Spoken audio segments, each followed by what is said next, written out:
नमस्कार। प्रादेशिक समाचार के साथ मैं अक्षरा अक्षय। पहले मुख्य समाचार। लोकसभा चुनाव को लेकर मुख्य निर्वाचन पदाधिकारी ने विभिन्न प्रवर्तन एजेंसियों के साथ की बैठक। धन बल के अनाधिकृत आवाजाही पर अंकुश लगाने का दिया निर्देश। भाजपा के वरिष्ठ नेता और प्रधानमंत्री नरेंद्र मोदी ने उत्तर प्रदेश के पीलीभीत में चुनावी सभा को किया संबोधित। कहा, भारत को विकसित राष्ट्र बनाने के लिए किए जा रहे हैं कई कार्य। झारखंड हाईकोर्ट ने संथाल परगना में बांग्लादेशी घुसपैठियों के कारण हो रहे जनसंख्या परिवर्तन मामले में की सुनवाई। केंद्र सरकार से सीएए के तहत कार्रवाई करने की संभावनाओं पर मांगी राय। बड़कागांव विधायक अंबा प्रसाद से ईडी की पूछताछ दूसरे दिन भी जारी। रंगदारी, अवैध बालू खनन और जमीन कब्जे से जुड़े मामले में हो रही पूछताछ। और राज्य में पिछले 2 दिनों से हुई बारिश ने लोगों को दी गर्मी से राहत। मौसम विभाग के अनुसार 11 अप्रैल तक तेज रफ्तार के साथ चलेंगी हवाएं। और अब समाचार विस्तार से। लोकसभा चुनाव को लेकर मुख्य निर्वाचन पदाधिकारी के रविकुमार ने अवैध नकदी, अवैध शराब, मादक पदार्थों और अन्य वस्तुओं की आवाजाही की रोकथाम को लेकर संबंधित प्रवर्तन एजेंसियों के साथ बैठक की। निर्वाचन भवन स्थित कॉन्फ्रेंस कक्ष में आयोजित बैठक में उन्होंने स्वच्छ, निष्पक्ष एवं भय मुक्त निर्वाचन संपन्न कराए जाने के लिए धन बल के जोखिम पर अंकुश लगाने का निर्देश दिया। भाजपा के वरिष्ठ नेता और प्रधानमंत्री नरेंद्र मोदी ने कहा है कि भारत ने दिखा दिया है कि उसके लिए कुछ भी हासिल करना असंभव नहीं है। आज उत्तर प्रदेश के पीलीभीत में एक चुनावी रैली को संबोधित करते हुए श्री मोदी ने कहा कि लक्ष्य कितना भी कठिन क्यों ना हो, यदि भारत संकल्प कर ले तो वह निश्चित रूप से उसे हासिल करेगा। प्रधानमंत्री ने कहा कि इस प्रेरणा और ऊर्जा के साथ उनकी सरकार भारत को विकसित राष्ट्र बनाने के लिए काम कर रही है। श्री मोदी ने कहा कि कांग्रेस सरकार दुनिया से मदद मांगती थी, लेकिन कोरोना महामारी के दौरान भारत ने दुनिया भर में दवाएं और वैक्सीन भेजी। उन्होंने कहा, जब देश मजबूत होता है तो दुनिया उसकी बात सुनती है। प्रधानमंत्री ने कहा कि युवाओं के लिए रोजगार के नए अवसर पैदा हो रहे हैं। उन्होंने कृषि उत्पादन में पीलीभीत के महत्व का उल्लेख किया और किसानों को समर्थन देने के सरकार के प्रयासों की चर्चा की। पूर्व मुख्यमंत्री हेमंत सोरेन से जुड़े मामले में फर्जी दस्तावेज तैयार करने के मास्टरमाइंड मोहम्मद सद्दाम को ईडी ने गिरफ्तार किया है। अदालत ने ईडी को सद्दाम की 4 दिनों की रिमांड की मंजूरी दी। ईडी 12 अप्रैल तक मोहम्मद सद्दाम से पूछताछ करेगी। ईडी ने मोहम्मद सद्दाम के ठिकाने पर पिछले वर्ष छापेमारी की थी। उस दौरान ईडी ने लगभग 36 जमीन के डीड बरामद किए थे। यह सभी डीड रांची के अलग अलग इलाकों में स्थित जमीन के थे। धनबाद स्थित विनोद बिहारी महतो कोयलांचल विश्वविद्यालय में शिक्षकों की बहाली को लेकर आज से साक्षात्कार की प्रक्रिया शुरू की गई है। और जानकारी के साथ हमारे संवाददाता। धनबाद स्थित विनोद बिहारी महतो कोयलांचल विश्वविद्यालय में आवश्यकता अनुरूप शिक्षकों की बहाली को लेकर आज से साक्षात्कार की प्रक्रिया शुरू हुई है। पहले दिन कंप्यूटर साइंस और जियोलॉजी विषय के लिए शॉर्टलिस्टेड शिक्षकों का साक्षात्कार लिया गया। बुधवार को सोशियोलॉजी विषय के लिए इंटरव्यू होगा। इंटरव्यू के लिए चयनित अभ्यर्थियों की सूची पहले ही जारी की जा चुकी है। कंप्यूटर साइंस के लिए 6 व जियोलॉजी के लिए 11 अभ्यर्थियों को साक्षात्कार में बुलाया गया। सोशियोलॉजी के लिए भी 6 अभ्यर्थियों को बुलाया गया है। इन तीनों विषयों में शिक्षकों के 2-2 पदों का सृजन किया गया है। कागजात सत्यापन के दौरान अभ्यर्थियों की शैक्षणिक योग्यता के अनुसार मेरिट लिस्ट तैयार कर साक्षात्कार के लिए बुलाया जा रहा है। दीपक, आकाशवाणी समाचार, धनबाद।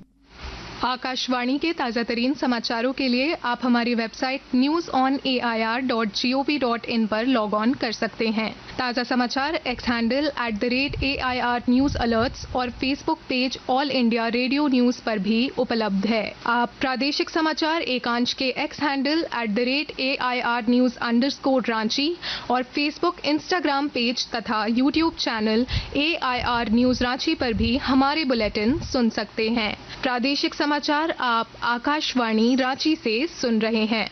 संथाल परगना में बांग्लादेशी घुसपैठियों के कारण वहां जनसंख्या की स्थिति में कुप्रभाव को लेकर डैनियल दानिश की जनहित याचिका पर झारखंड हाईकोर्ट में आज सुनवाई हुई। मामले में कोर्ट ने केंद्र सरकार के अधिवक्ता प्रशांत पल्लव से सिटीजनशिप अमेंडमेंट एक्ट के तहत केंद्र सरकार के द्वारा संथाल परगना के 5 जिलों में बांग्लादेशी घुसपैठियों पर कार्रवाई करने पर राय मांगी। न्यायाधीश सुजीत नारायण प्रसाद की अध्यक्षता वाली खंडपीठ ने इस बिंदु पर केंद्र सरकार के अधिवक्ता को 3 सप्ताह में ने केंद्र सरकार से निर्देश लेकर शपथ पत्र दाखिल करने का निर्देश दिया है। कोर्ट ने मामले की अगली सुनवाई 2 मई निर्धारित की है। शराब घोटाले में गिरफ्तार किए गए मुख्यमंत्री अरविंद केजरीवाल को हाईकोर्ट से बड़ा झटका लगा है। दिल्ली हाईकोर्ट ने गिरफ्तारी और ईडी रिमांड को चुनौती देने वाली अरविंद केजरीवाल की याचिका खारिज कर दी। कोर्ट ने अपने फैसले में कहा कि केजरीवाल अपराध की आय के उपयोग और उसे छुपाने में सक्रिय रूप से शामिल थे। बड़कागांव से कांग्रेस विधायक अंबा प्रसाद से आज ईडी ने दूसरे दिन भी पूछताछ की। इससे पहले कल प्रवर्तन निदेशालय के अधिकारियों ने उनसे लगभग 7 घंटे तक पूछताछ की थी। विधायक ने बताया कि रंगदारी, अवैध बालू खनन और जमीन कब्जे से जुड़े मामले को आधार बनाकर उनसे पूछताछ की जा रही है। पूर्व मुख्यमंत्री हेमंत सोरेन की पत्नी और गांडेय उपचुनाव में महागठबंधन की प्रत्याशी कल्पना सोरेन ने आज गिरिडीह में झामुमो कार्यकर्ताओं के साथ बैठक की। उन्होंने झामुमो के पंचायत सतरिया नेताओं से संवाद करके चुनावी तैयारियों में जुटने का आह्वान किया। एम्स देवघर में मौलिक सुविधाएं बहाल करने के मामले में हाईकोर्ट में कल सरकार की ओर से जवाब दाखिल करने के लिए समय लिया गया। आग्रह को स्वीकार करते हुए जस्टिस सुजीत नारायण प्रसाद और जस्टिस ए.के. राय की अदालत ने 23 अप्रैल तक जवाब दाखिल करने का समय देते हुए सुनवाई स्थगित कर दी। सरकार की ओर से अदालत को बताया गया कि कुछ विभागों का शपथ पत्र दाखिल हो गया है, कुछ का जवाब अभी नहीं आया है। गोड्डा के सांसद निशिकांत दुबे ने एम्स में मौलिक सुविधाएं उपलब्ध कराने के लिए जनहित याचिका दायर की है।